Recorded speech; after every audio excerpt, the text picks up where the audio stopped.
ನಮಸ್ಕಾರ. ನಮ್ಮ ಇಂದಿನ ವಿಷಯ ಗೌರಿಶಂಕರ. ಮೌಂಟ್ ಎವರೆಸ್ಟ್ ಮೊದಲು ಹತ್ತಿದವರು ಯಾರು? ಉತ್ತರ ದಕ್ಕದ ಒಗಟು. ಮೌಂಟ್ ಎವರೆಸ್ಟ್ ಅಥವಾ ಭಾರತೀಯರು ಕರೆಯುವಂತೆ ಗೌರಿಶಂಕರ ವಿಶ್ವದ ಅತಿ ಎತ್ತರದ ಶಿಖರ ಪರ್ವತ. ಇದು ಸಮುದ್ರ ಮಟ್ಟದಿಂದ 8,848 ಮೀಟರ್ ಎತ್ತರ ಇದೆ. ಇತ್ತೀಚೆಗೆ ಈ ಅಳತೆಯನ್ನು ತಿದ್ದುಪಡಿ ಮಾಡಿ 8,849 ಮೀಟರ್ ಅನ್ನುವ ತೀರ್ಮಾನಕ್ಕೆ ಬರಲಾಗೈತೆ. ಅಂದರೆ ಇದರಿಂದ ಮುಂಚೆಗಿಂತಲೂ 1 ಮೀಟರು ಹೆಚ್ಚು ಎತ್ತರವನ್ನು ಈಗ ಹೇಳಲಾಗ್ತಾ ಇದೆ.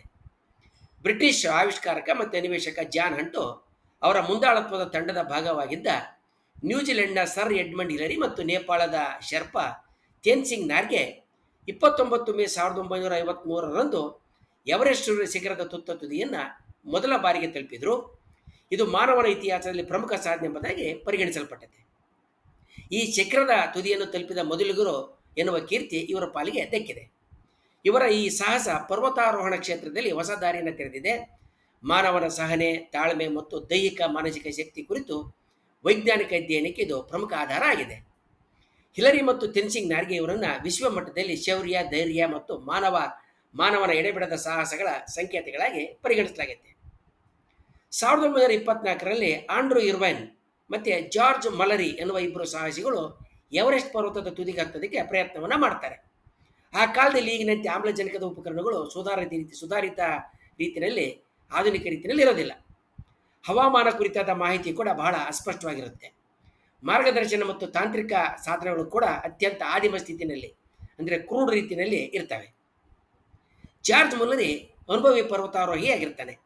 ವೈ ಕ್ಲೈಂಬ್ ಎವರೆಸ್ಟ್ ಎನ್ನುವ ಪ್ರಶ್ನೆಗೆ ಆತ ಬಿಕಾಸ್ ಇಟ್ ಈಸ್ ದೇರ್ ಅನ್ನುವ ಉತ್ತರ ನೀಡಿ ಪ್ರಸಿದ್ಧನಾಗಿರ್ತಾನೆ.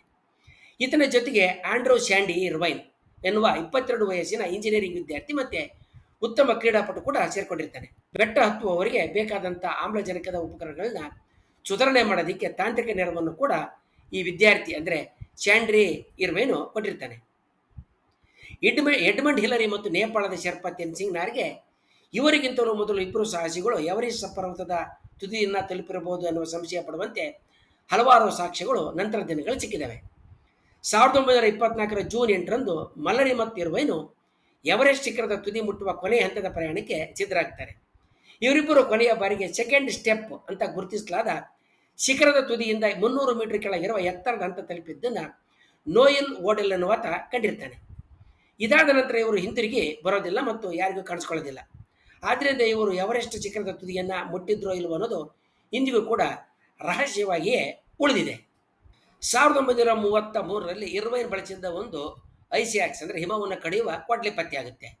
1999ರಲ್ಲಿ ನ್ಯಾಷನಲ್ ಜಿಯೋಗ್ರಫಿ ವಾಹಿನಿಗೆ ಸಿನಿಮಾ ಮಾಡುವ ಜಿಮ್ಮಿ ಚಿನ್ನು ಮುಂದಾಳತ್ವದ ತಂಡ ಮುಲ್ಲರಿಯವರ ದೇಹವನ್ನು ಎವರೆಸ್ಟ್ ಪರ್ವತದ ಉತ್ತರ ಭಾಗದಲ್ಲಿ ಹುಡುಕುತ್ತೆ, ಅದನ್ನು ಹಿಮದಲ್ಲಿ ಪತ್ತೆ ಹಚ್ಚುತ್ತೆ. ಅದರ ಜೊತೆಗೆ ಇರ್ವೈನ್ ಅಂತ ಅಂದರೆ ಮಿಸ್ಟರ್ ಇರ್ವೈನ್ ಅಂತ ಕಸೂತಿ ಹಾಕಿದ್ದ ಕಾಲು ಚೀಲ ಮತ್ತು ಒಂದು ಬೂಟ್ ಕೂಡ ಸಿಗ್ತವೆ. ಈವರೆಗೆ ಇರ್ವೈನ್ ದೇಹ ಮತ್ತು ಆತ ಒಯ್ದಿದ್ದ ಕ್ಯಾಮ್ರಾ ಇನ್ನೂ ಸಿಕ್ಕಿಲ್ಲ. ಈ ಕ್ಯಾಮ್ರಾ ದೊರೆತರೆ ಅದರಲ್ಲಿರುವ ಛಾಯಾಚಿತ್ರಗಳು ಅವರು ಶಿಖರ ಅಂದರೆ ಎವರೆಸ್ಟ್ ತುದಿಯನ್ನು ತಲುಪಿದ್ರೋ ಇಲ್ವೋ ಅನ್ನೋದಕ್ಕೆ ನಿರ್ಣಾಯಕ ಸಾಕ್ಷಿಗಳಾಗಿ ಕಾಣಿಸ್ಕೋಬಹುದು.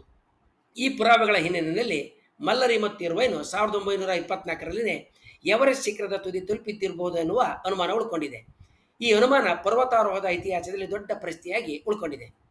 ಹೆಚ್ಚಿನ ಪುರಾವೆಗಳು ಸಿಗುವ ತನಕ ನ್ಯೂಜಿಲೆಂಡ್ನ ಸರ್ ಎಡ್ಮಂಡ್ ಹಿಲರಿ ಮತ್ತು ನೇಪಾಳದ ಶೆರ್ಪಾ ತೆನ್ಸಿಂಗ್ ನಾರ್ಗೆ 29 ಮೇ 1953ರಂದು ಎವರೆಸ್ಟ್ ಶಿಖರದ ತುದಿಯನ್ನು ತಲುಪಿದ್ರು ಅನ್ನೋದು ಮಾತ್ರ ಅಧಿಕೃತ ದಾಖಲೆಯಾಗಿ ಉಳ್ಕೊಂಡಿರುತ್ತೆ.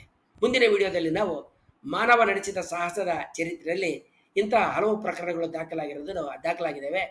ಅವುಗಳ ಬಗ್ಗೆ ತಿಳ್ಕೊಳ್ಳೋಣ. ವಂದನೆಗಳೊಂದಿಗೆ.